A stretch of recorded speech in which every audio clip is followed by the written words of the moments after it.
สบายดีทุกคนวันนี้กับมา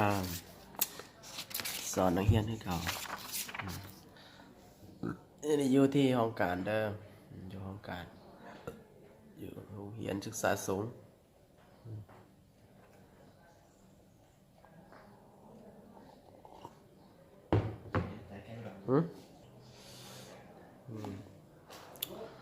ให้เบิ่งไปแต่ละมื้อแต่ละยามนี่คือมาเฮ็ดเวียกเนาะมาประจำห้องการอันนี้คือปึ้มโอ้โหสะเลยนะ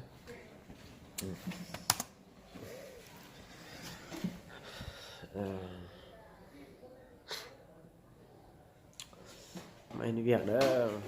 โอ้บ่ธรรมดาให้ทุกคนได้เบิ่งอยู่ที่โรงเรียนศึกษาสูง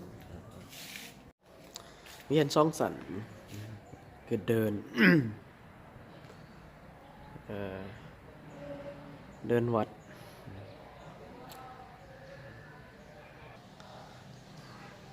อันนี้สันยุลุมเรียนละในห้องการพักครูการพักครูแล้วครูอาจารย์ที่มาแล้วก็พักแถวนี้เนาะก็น่าจะประมาณนี้ไปเบิ่งห้องสมุด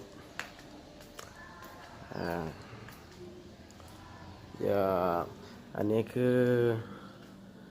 ห้องสมุดบอนที่พักเขาหนังบอนปึ้มข้าวสารอันนี้ก็คือผู้ที่กำลังจะเฮ็ดเวียกอาจารย์คนสีโอ้ยที่จับเมาวางวันนี้ก็ไม่ได้เห็นยัง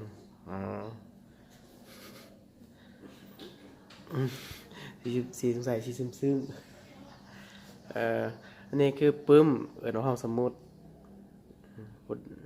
บรรดานักเรียนทั้งหลายอยากสนใจอ่านปึ้มอ่านหนังสือกับจะมาเบิ่งแถวนี้เนาะ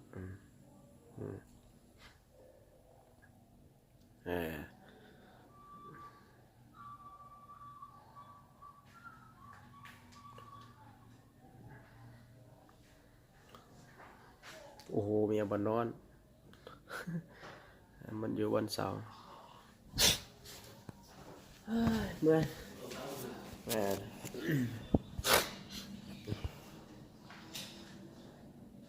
อ้าว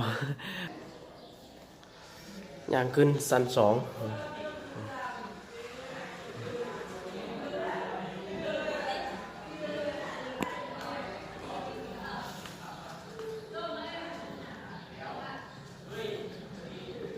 เรียน2 ชั้น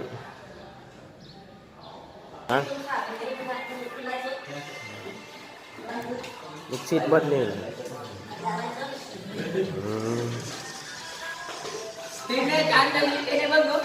ฮะ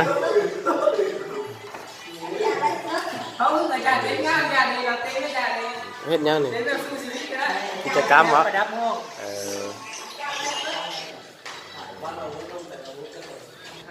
สิ่งสำคัญนั่นก็เพื่อให้เป็นให้ทางกายได้ทำหนักอย่างเพียงพอและเป็นให้การเงินและนอกจากสิ่งจะเป็นและสามารถต่อขาดในการผลิตกิจกรรมปลูกฝังเลี้ยงสัตว์น้ำมีและมีไปกว่าเขามีขาดเอียงในภาพคือมีแม่น้ำที่ใหญ่และสำคัญหลายเพื่อส่งเสริมให้เศรษฐกิจของมาเก็บภาพกิจกรรมนักเรียนที่กำลังศึกษาเนาะในการห้องหน่วยงานโอ้แดดสุดยอดแดด